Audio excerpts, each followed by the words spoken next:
I just finished playing through my second Ys game ever, and I didn't realize how much I missed this series until now. It's been almost 3 years since my first Ys game back in 2017 with Ys 8. Still waiting for news on Ys 9 in the West though, but Memories of Celceta was a good filler to occupy me for the time being. This game was originally released for the Vita back in 2013 and the PC in 2018, but now, for the people who never owned a Vita, or for those who don't game on a PC, it's available for the PS4, offering HD graphics and music, 60 FPS in most places, and dual audio, my favorite. I have nothing against dubs, but I think the original Japanese audio is where it's at, and it's always nice to have that option. Since this is my first time playing through Celceta, I'll be talking about my experience and what I think of the game overall, instead of comparing it to the Vita version. As a big fan of Falcom games, I was excited to give Celceta a try on the PS4. I loved Ys 8, and I expected I would feel the same way about Celceta. And I was right. I had a blast playing through it. The combat system is done really well, and without a doubt, the best part of the game. It's incredibly fun, and my knowledge from Ys 8 really helped out here since it's mostly the same. There were a lot of familiar mechanics that made it fast-paced and thrilling. It sold the combat for me. Some enemies will have weaknesses to one of 3 attacks, which are Slash, Strike, and Piercing. Each character in the party will have one of those 3 attacks, as well as their own playstyle and feel, so swapping around between party members kept the combat fresh and entertaining. There are also 2 very important defensive options. There is Flash Guard, which occurs when an attack is blocked at the last second and makes all attacks deal critical damage for a short period of time. Then there is Flash Move, which occurs when an attack is dodged at the last second and slows down time and increases the character's movement speed exponentially. Combining these interactive combat mechanics with nightmare difficulty melded combat in a way that gave me the most enjoyment, along with a few good frustrating moments.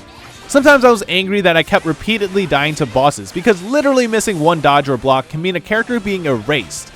But at the same time, improving my skills and overcoming these hurdles is what really made the experience great.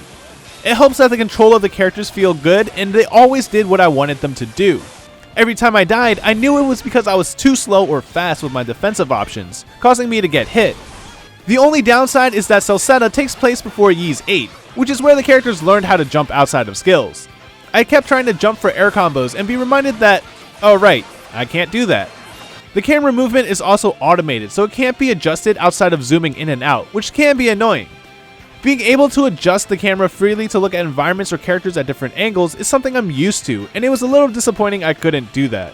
Also, bosses will sometimes go out of view if they like to move around a lot, though this wasn't too much of a problem outside of a select few. However, these issues weren't that big of a deal, and were easy enough to adjust to.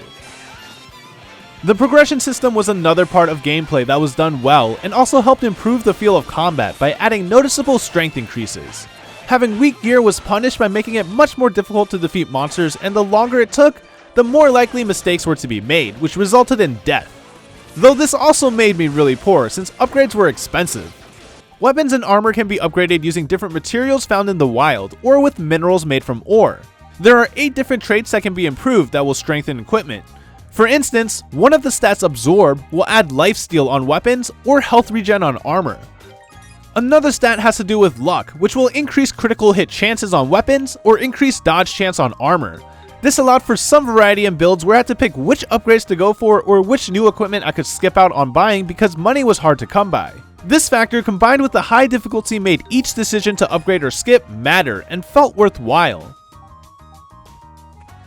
While I have a lot of praise for the splendid gameplay, the other parts of the game were pretty average by comparison. I still liked what was done, just not as much. The story itself wasn't that special, until it begins the game with no memories, and thus goes on another adventure to get them back, leading him to inadvertently get caught up in saving the world. The characters were done pretty well with good backstories, but it felt like there were bits and pieces missing. It felt like they tried to get some development in, but then just ran out of time, so a lot of information was left out. A good example is General Leo and his gang, who were my favorite side characters. They were part of the Roman Empire, who occasionally helped Adul on his journey, though they were mostly used for comic relief. Their premise seemed interesting, so I was curious what their story was leading up to the events of Celceta, but not much is explored about their past.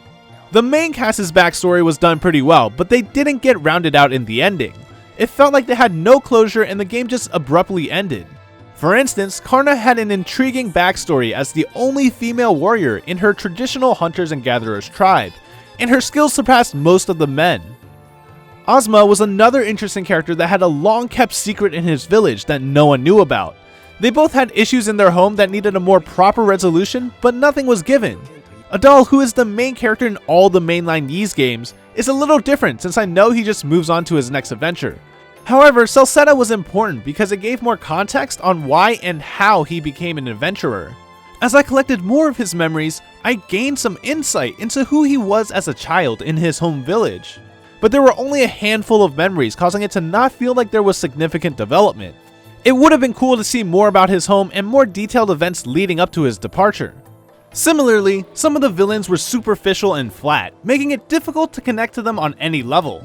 Bami and Gaddis are two specific antagonists that I'll mention as to not spoil the other ones, but they were just bad people doing messed up things. There wasn't a rhyme or reason to their actions other than the fact that there had to be some bad guys that needed to be stopped. Another antagonist I won't name had much clearer end goals, but still lacked the depth a good villain should have that shows where their motivation comes from and why they do the things they do. Because the connection to those characters were lacking, my eventual victory over them at the end of the game felt empty. It was just like, alright, cool, what's next? Another factor that didn't help the characters or the story stand out was the music. Music plays a big role in enhancing the impact of scenes or characters to make them stand out. And Falcom games have usually been pretty phenomenal both with the delivery and composition, but nothing in Celceta was too spectacular.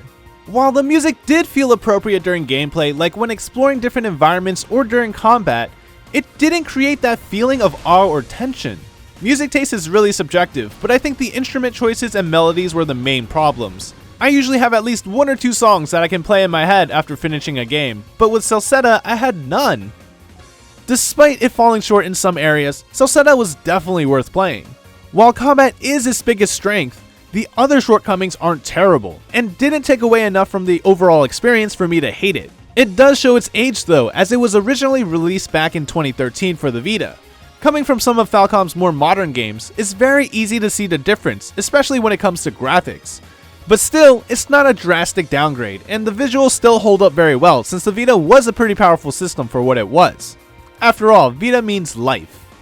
There was also a noticeable FPS drop in one of the towns, possibly due to lighting and visual effects that occurred on the Pro. Luckily, this was in a place where only one or two short cutscenes happened.